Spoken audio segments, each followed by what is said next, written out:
Muito bem, meus caros, sejam muito bem-vindos então a mais uma aula aqui neste canal. Meu nome é Guilherme Angra, sou terapeuta e escritor. E hoje eu gostaria de falar de um assunto muito em voga nos últimos tempos, nessa nossa modernidade líquida, que talvez você já ouviu falar, talvez você passe por isso, talvez você considere este ser, que é o ser que se denomina como um niilista, que está dentro do niilismo. Guilherme, que diabos é este negócio? Eu até já ouvi falar niilismo, niilista, não sei o quê, mas da onde é que vem isso daí? Niilismo, ele vem do latim nihil, nihil, que significa o quê? Nada. Então o niilista é um amante do nada. E aí, claro, dentro da perspectiva niilista, da filosofia niilista, tu vai ter ali algumas categorias, mas a principal delas pra gente aqui é a categoria existencial. Ou seja, o niilista existencial é aquele que não vê um significado intrínseco nesta vida. Ou seja, é a visão de Sartre, por exemplo, que a existência precede a essência, o que vai diametralmente oposta, nessa visão vai diametralmente oposta à visão de quem fundou o Ocidente, que foi a religião, que foi o cristianismo. Para o cristianismo, a essência vem primeiro. Você já tinha a sua essência antes da sua existência.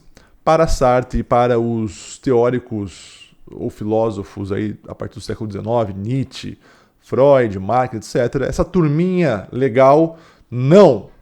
Primeiro você existe para depois ser, para depois ter a tua essência. Só que isso, meus queridos, isso causa um certo problema. Por que causa um certo problema? Porque a curto prazo parece, porra, mas legal, né? Bah, eu primeiro existo, agora eu posso escolher. Eu não tenho um destino, eu vou lá e escolho algumas coisas. Entre aspas, por quê? Porque você começa a perceber que se não tem uma essência, você acaba caindo num certo relativismo, e é um dos cânceres da modernidade, onde hoje tudo é relativo, né? Não tem bem e mal, não tem belo e feio, não tem mentira e verdade, tudo é relativo, e o problema é, quando tudo é relativo, eu fico perdido, eu perco o chão. Então tudo bem, agora eu sou livre para fazer todas as escolhas que eu quiser, né? Mas eu caio em certo niilismo, eu caio no nada. Então, meus caros, nada melhor para falar, né, do niilismo do que trazer um grande personagem de uma grande série, talvez a melhor primeira temporada, que para mim, particularmente, é a melhor série. Série não, porque para mim é a primeira temporada. A melhor primeira temporada de todos os tempos, né, que é da série True Detective. True Detective, primeira temporada. Aquilo ali é uma obra magistral, na minha visão, tá? Para mim, em primeiro lugar, True Detective. Segundo lugar, Chernobyl. Não sei. A minissérie Chernobyl, muito boa por sinal, tem na HBO. E terceiro, talvez, Breaking Bad, não sei. Enfim, análise. Mas a primeira é a primeira temporada de True Detective. As outras, a segunda, mais ou menos. A terceira é boa também. A quarta, aquela noite não sei o que, lá Noite Fria, não lembro o nome da quarta temporada, que é com as duas detetives. Eu assisti uns 2 episódios, eu pensei, que merda, o que fizeram aqui? Pegaram essa baita atriz, que se eu não me engano é a Judy Foster, mas não ficou legal, não ficou bom, ficou uma lacração do caralho. Então, mas a primeira, meus caros, eu reforço, assista. Pra quem não assistiu a primeira temporada, vai lá, assista a primeira temporada, tem na Max, tá bom? Tem na Max, assista lá. Por quê? Porque hoje aqui eu vou usar um personagem maravilhoso, lindo, delicioso, brincadeira, que é o Rustin Cole. Rustin Cole, detetive. E outra coisa, antes de eu dar continuidade, se você não assistiu e quer ver esta obra-prima, cara, assim, ó, aqui vai ter spoiler. Ou como diz o meu amado pai, spoiler. Bah, filho, tem spoiler aí, pô. Não, é spoiler. Vai ter spoiler, tá? Nessa análise que eu vou fazer aqui hoje. Então, obviamente, se você não assistiu e quer se deliciar com esta série, vai lá, assiste e depois volte aqui para ver a análise sobre o Rustin Cole, tá? E antes de eu continuar também, eu vou deixar uma surpresa para vocês. Então fiquem até o final que vai ter uma surpresa que eu preparei para todos os fãs de True Detective. Fique até o final que vocês vão saber qual é a surpresa, tá? Não vou falar nada, mas ela tá aqui nos comentários. Então, voltando ao Rusty. Meus caros, quem que interpreta o papel do Rusty, que faz aquilo de uma maneira magistral, é o ator Matthew McConaughey, não sei como é que se pronuncia esse troço. Matthew McConaughey. Bom, esse cara é foda, ele fez Interestelar, ele fez o Clube de Compras Dallas, True Detective, é só filmaço, é só coisa boa. Tu assiste um filme que tem esse cara como personagem ali, vai ser do caralho. E pra mim, a série, ela já começa colocando a sua maestria na introdução, com aquela música maravilhosa. Eu não posso colocar aqui o vídeo dessa introdução, que é 1 minuto e pouco, mas eu posso tocá-la para vocês.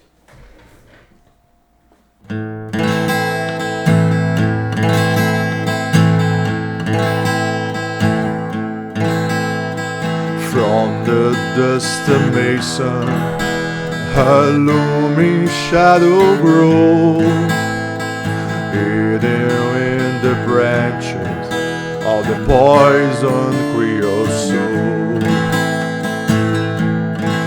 She twires spine up slowly toward the boiling sun, and I touch her skin, my finger have the blood.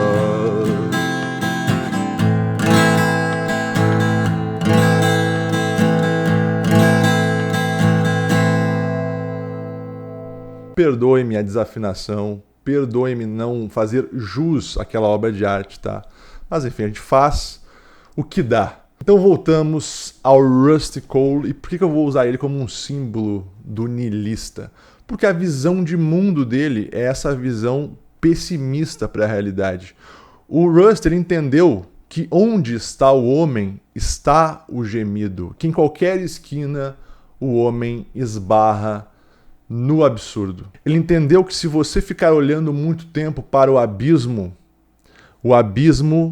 olhará para você. O Rusty é tão pessimista que para ele a consciência é uma sala trancada, é um pesadelo acontecendo e como todo pesadelo há um monstro no final, ou seja, este homem, ele só enxerga o abismo, ele só enxerga a escuridão do abismo, ele não consegue ver a luz depois. E ele tem algumas falas, assim, principalmente no início, quando o Martin Hart começa a conhecer ele ali, né?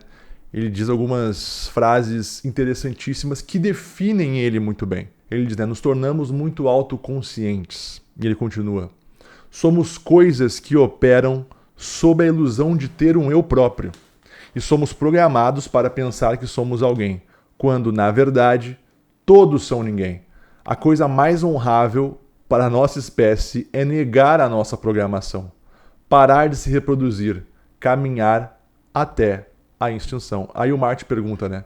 Mas então por que levantar da cama todas as manhãs? E ele responde, digo a mim mesmo que sou testemunha. A verdadeira resposta é a minha programação. Então, pro Rush, o mundo aqui, ele é um esgoto gigante no espaço sideral. E é isso, tanto é que essa frase aqui é dele, um esgoto gigante no espaço sideral. Essa visão de mundo pessimista, desesperançosa, talvez a gente consiga chegar a um certo ressentimento ali, ela não é muito diferente de alguns moleques, de alguns garotos, por exemplo, que já entraram em escolas lá nos Estados Unidos atirando e matando um monte de gente. Um exemplo que eu trago aqui é o caso de Columbine, que aconteceu em 1999 lá nos Estados Unidos, deixando 15 pessoas mortas, somando ali, se eu não me engano, os 2 moleques que entraram lá, né, e mataram gente inocente. E esses caras, eles deixaram algumas cartas. Aqui está no livro 12 Regras para a Vida, tá? Eu peguei esses trechos, eu vou colocar aqui e eu vou ler com vocês pra gente começar a perceber algumas semelhanças entre a visão do Rust e essas cartas aqui. Então, preste atenção nisso. Se você relembrar a história, os nazistas criaram a solução final para o problema judeu. Matem-nos todos. Bem, caso não tenha entendido, eu digo, mate a humanidade. Ninguém deve sobreviver. A raça humana não merece que lutemos por ela, apenas que a matemos. Devolva a terra aos animais.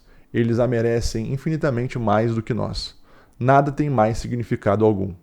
Antes morrer do que trair meus próprios pensamentos. Antes de partir deste lugar indigno, matarei todos aqueles que julgar inadequados para qualquer coisa, especialmente para a vida. Se você me atormentou no passado, você vai morrer se eu ouvir. Talvez você consiga atormentar os outros e eles se esqueçam disso futuramente. Eu não. Olha só, cheio de ressentimento, né? Não me esqueço das pessoas que me fizeram mal. Então é claro que, tirando essa última parte aqui, as duas primeiras, há muita semelhança com a visão de mundo de Rust. E que visão de mundo é essa, tá? Guilherme, que diabos é visão de mundo? Visão de mundo é tua cosmovisão. Guilherme, o que é cosmovisão? A cosmovisão, ou a visão de mundo, é a maneira como você interpreta a realidade. Simples assim. Então, o que você vê como bem, o que você vê como mal, o que você vê como belo. Enfim, como você interpreta a vida de maneira geral. Isso é a tua visão de mundo. E todo mundo vive a partir de sua visão de mundo, com suas ideologias, religiões, crenças, culturas, etc. E percebe-se, né, algumas semelhanças nessas duas visões de mundo aqui com autores materialistas. Ou seja, que nem eu falei antes ali, o Sartre, Nietzsche, Freud, Marx, Hegel, etc, etc. Ou seja, todos são autores que o quê? Que perderam o olhar para a transcendência e ficaram presos na imanência, ficaram presos na pura existência material. Ou seja, eles arrancaram a transcendência do horizonte de consciência do homem. Só que como o nosso querido Chesterton, né, já disse, né, que quando o homem ele para de acreditar em Deus, ele começa a acreditar em qualquer bobagem, ele está certíssimo. Porque ou esses caras vão começar a acreditar em si mesmos, tá, que é uma loucura, ou eles vão começar a acreditar, por exemplo, na ciência, e vão começar a tratar a ciência como um deus. E é o que acontece hoje de uma maneira muito escrachada, né? Principalmente agora, não sei se vocês estão pegando essa onda aí dos neuropsicólogos, da PBE, né? Psicologia baseada em evidências. Aí tu tem lá o papa desse movimento, que é o Wesleyan de la Nogari, para os íntimos, Wesleyan de la Bobagem. E você tem o arcebispo dele lá, que é o Jean Leonard, alguma coisa assim. Então, para esses caras, os fiéis da ciência, os fiéis da psicologia baseada em evidências, você e um cachorro ou você e um macaco não são muito diferentes. Por quê? Porque eles só enxergam você como um corpo. Um corpo que age, que responde a estímulos ambientes. É só isso para esses caras. Ou seja, perdeu-se esta visão transcendente da alma, perdeu-se a visão espiritual da alma humana. E é óbvio que esses caras vão cair nesse materialismo. É óbvio que esses caras vão olhar pedra e só ver pedra. Vão olhar humano e só ver uma cabra. Eu falo isso na minha crônica. Inclusive, vou deixar essa crônica aqui embaixo se você quiser depois ler na íntegra, tá? Então, para mim, particularmente, eu sei que talvez você goste do Wesleyan, das coisas que ele fala sobre ansiedade e tal. Ok, tudo bem. Só que percebam que essa galera, eles ficam presos aonde? No corpo. Eles não conseguem filosofar, eles não conseguem subir de nível. Não é à toa que nós vivemos hoje uma pandemia de niilismo. Jovens niilistas, adultos também niilistas, que tanto faz como tanto fez e ficam nessa vida relativista. Mas há algo no ser humano, como eu falei, há uma sede de eternidade, há uma sede de sentido. Então eles começam a acreditar em qualquer coisa, na ciência, em si mesmos, em, sei lá, veganismo. Aí tu vê umas maiores loucuras, ideologia, começa a tratar essas coisas como religiões. Mas, enfim, voltando ao nosso pessimista favorito, Rustin Cole, ele tem uma história muito triste. Tu percebe que, é óbvio, né? Ninguém chega naquele estado de espírito tendo uma vida feliz com família, esposa, filhos, alegres. Não. É óbvio que o Rustin não tem um passado muito contente.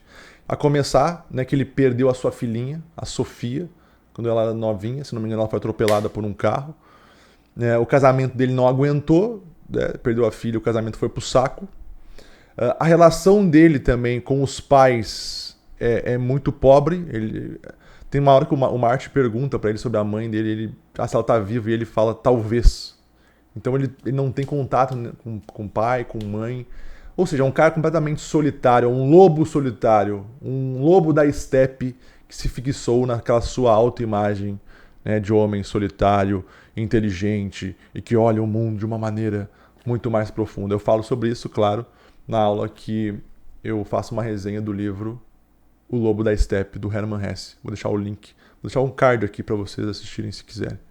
Então a vida do Rust é o quê? Como ele não tem nada ao redor, e o ser humano busca um sentido para as coisas naturalmente, ele se apega quase como um obsessivo naquele caso, o caso da Dora Lange. E como eu falei na aula sobre o Walter White, a gente começa a se encantar com o Rust. Por quê? Porque ele domina aquilo ali. Ele tem real paixão por aquilo ali. Ele tem uma energia em cima daquele caso. E isso nos encanta. Só que mesmo ele colocando o sentido da vida no trabalho, ainda não é o suficiente. Ainda falta um sentido maior. Por conta disso, você percebe que o Rust ele sempre tem que estar utilizando alguma substância. Ele é viciado em barbitúricos, ele fuma, ele bebe, ou seja, ele se mantém de pé à base, digamos, de remédios ou alguns vícios. E aqui eu não quero explicar o que é a primeira temporada, não vou fazer isso aqui, tá? Aqui é só pra gente perceber esse traço muito característico no Rust, que é esse pessimismo, esse niilismo, entender por que ele chegou nisso e como que ele, de certa maneira, sai disso. Bom, por que ele chegou, a gente entendeu um pouco. Ele perdeu a filha, perdeu o casamento, não tem relação nenhuma com o pai, não tem amigos. Inclusive, talvez o único amigo que ele fez foi o Marty na série toda, né? Inclusive, ele briga com o Marty depois. Mas tu percebe que é uma vida solitária ao extremo. Soma-se a isso, né, a influência de filosofias materialistas. Esse cara ele tem essa visão completamente errônea para a realidade. Por que eu falo errônea para a realidade? Porque se de um lado, olha só, isso é muito legal de ver, né? Porque do jeito que ele fala que as coisas são, ele deveria ser um completo, sei lá, um mendigo. Ele deveria cagar para tudo. Ele deveria ser um cara imoral, inclusive. Mas pelo contrário, há uma paixão ali em resolver aquele crime, inclusive mais do que os caras que se falam que são cristãos, né? Há uma paixão, há uma entrega, há uma força em direção a um bem. Só claro, isso ele não percebe nele mesmo, né? Ele só tem essa panca, né? Ele fala esses discursos pessimistas e tal, mas a vida dele, como ele age no mundo, o que move ele é o bem. É resolver um crime, é achar o filho da puta, é achar o pedófilo, é achar lá os caras que fazem um ritual. Só que o Rust, o problema dele, obviamente essa visão materialista, leva ele ao que é o cinismo. Ele se acha muito melhor que todo mundo. Tem aquela cena também que eles estão lá numa tenda, onde está tendo um culto evangélico lá. Aí o Rust, naquela panca dele, né, de cínico, assim, aí ele fala, esses aqui são todos burros. Todo mundo que acredita em uma religião e um Deus, não sei o quê, não é inteligente. Enfim, ele dá um discurso lá, meio que se achando mais que todo mundo, assim, né? E aí entra um outro ponto. Falta pro Rust também o quê? Humildade. Humildade, por exemplo, de se abrir a outros autores, a outras visões. Porque, por exemplo, eu duvido que o Rust conheça a história de algum santo, por exemplo. Nem o Rust, nem quase a modernidade hoje não conhece a história dos santos. Isso é um pecado, cara. Conhecer homens que lidaram de outra maneira com essa questão do pessimismo, com essa questão da morte. Então, o que precisou acontecer com o Rust para ele, digamos, sair, ter um outro olhar para o abismo e não ver só abismo, não ver só escuridão, ver uma luz, uma experiência de quase morte. Então, lá nas últimas cenas, né, ele vai enfrentar lá o Rei de Amarelo, e ele quase morre. E aí, quando ele está no hospital, ele tem uma das falas mais bonitas da série, que ele fala o seguinte: houve um momento, quando eu estava nas trevas, qualquer que fosse o meu estado, nem mesmo conscientemente, era uma vaga consciência nas trevas. Eu podia sentir minha razão desvanecendo, mas sob as trevas havia um outro plano, mais profundo e quente, como uma substância. Pude sentir, cara. E eu sabia que minha filha estava me esperando lá. Foi tão nítido que pude senti-la. Eu senti algo do meu pai também. Era como se eu fosse parte de tudo que amei. E nós três estávamos esvanecendo. Eu só tinha que deixar fluir. Foi o que eu fiz. Trevas, aí vou eu. E eu sumi. Mas ainda consegui sentir o amor dela, até mais do que antes. Somente aquele amor. E depois eu acordei. Ou seja, há uma luz, há uma esperança além do abismo. Inclusive, tem um trecho de uma entrevista com o Jordan Peterson, né? Que o entrevistador questiona o Jordan Peterson sobre essa questão das trevas, né? Que o Nietzsche fala, né? Quando você encara o abismo encara você de volta. E o Jordan Peterson diz, sim, é verdade, mas se você continuar encarando o abismo, você não vai ver escuridão, você vai ver luz. E aí o entrevistador, você tem certeza disso? Ao Jordan Peterson, eu estou arriscando a minha vida nisso. Pá, foda. E eu creio que é isso um pouco o que aconteceu com o Rust. Ele sentiu esse amor, mesmo talvez envolto de escuridão. Tava lá esse amor ainda mais forte do que antes. Ou seja, há uma esperança. Há uma esperança de bem. E aí o último diálogo da série, que é um diálogo que eu, homem macho que sou, sempre choro. Que é o seguinte, o Rust fala assim: Marty, eu olhei pela janela daquele quarto todas as noites só pensando em uma história. A mais velha. Luz contra escuridão. Aí o Marty responde, né? Bem, sei que não estamos no Alasca, mas acho que o território sombrio é maior. E o Rust diz: está olhando de forma errada para o céu. Uma vez só havia escuridão. Na minha opinião, a luz está ganhando. Puta que pariu, cara. Quem esperaria que o Rust terminaria, né, a série falando algo assim? Uma visão de esperança, de otimismo em relação ao Marty, inclusive.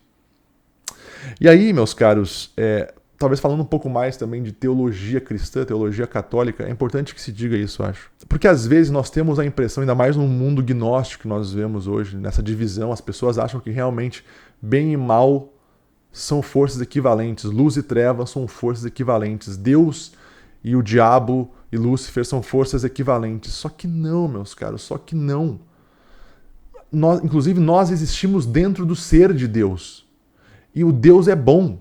Deus é amor, pô. Então é óbvio que Deus e o diabo não são forças iguais. Deus é infinitamente maior. O diabo, não podendo com Deus, faz o quê? Vem atentar a nós, meros mortais. Para quê? Para levar nossa alma imortal para o inferno. E aí muitos poderiam questionar, mas porra, se Deus é Deus, por que ele não fez nós já de imediato amando Ele? Porque não há amor sem liberdade. Deus te fez livre, Ele não te obriga a amar Ele. Porque se Ele obrigar você a amar Ele, não é amor, pô, é escravidão. Deus é tão bom que você pode inclusive escolher o inferno, escolher não amá-lo. Olha só que interessante. Olha só que bonita essa visão. Porque às vezes as pessoas ficam impressionadas, né, com o mal no mundo, com como é que as pessoas fazem isso, como é que Deus deixou isso acontecer. A gente não tem noção, né, do plano divino, a gente não tem noção do que é o céu. Que nem às vezes quando acontecem algumas tragédias, como aconteceu com o Rust, né, perder a filhinha. É que nós aqui, baixo, na terra aqui, nessa coisa material, nesse mundo das paixões, a gente não tem noção do que é a felicidade plena no céu, o que é o amor pleno de Deus. A gente não tem essa noção. Então tudo bem, às vezes a filhinha dele faleceu, né? Mas ela está no céu, como um anjo, do lado de Deus. Então nós não temos como entender plenamente os planos de Deus, a não ser por algumas iluminações. E lá de vez em quando ainda. Para algumas pessoas específicas, para os favoritos de Deus. E antes de eu finalizar essa aula, vocês lembram que o Rust, lá no início, ele fala sobre um processo de crucificação, que ele está aguardando sua crucificação, que ele tem que passar por esse processo de crucificação, que é carregar a cruz, que é a vida, né? E no final, nas últimas cenas, ele está no hospital, na cama do hospital, e ele está olhando, e tem um reflexo na janela, e a imagem que é semelhante ao próprio Cristo, né? Parece que ele é um Cristo ali. Como se ele tivesse passado realmente por essa crucificação e agora ele renasceu, ele ressuscitou. É um outro Rust a partir daquela experiência, a partir daquela crucificação. Porque é isso que acontece com nós, principalmente quando a gente fala em amadurecimento. Para você amadurecer, de alguma forma, algo dentro de você tem que morrer. Para você, por exemplo, virar um homem adulto, maduro, você tem que matar aquele jovem inconsequente e imaturo. Para você enxergar, por exemplo, a verdade, olhar a luz, Você tem que matar a mentira dentro de você. É mais ou menos, na minha leiga visão, né, o que acontece com o ex-nihilista e pessimista Rust Cohle. Meus caros, acho que seria isso. Muito obrigado pela atenção de vocês até aqui. Espero que tenham gostado. E até a próxima. Eu já ia me esquecendo. A surpresa para vocês é que eu fiz uma análise de toda a primeira temporada de True Detective. Tá lá, ela é longa. Tá lá no meu Substack. Eu vou deixar o link aqui embaixo. Então, se vocês gostaram, né, aqui dessa pequena análise do Rust, vocês vão gostar, com certeza vão gostar dessa análise da primeira temporada, tá? Ela é bem completa, tá? Tem todos os argumentos. Eu falo sobre os crimes, falo sobre o Marty, falo sobre o Rust, obviamente. Enfim, falo sobre todos os pontos mais interessantes desta obra-prima. Tá bom? Vou deixar o link aqui embaixo. Ok? Então é isso. Agora sim, fiquem bem. Fiquem com Deus. E sobrevivam.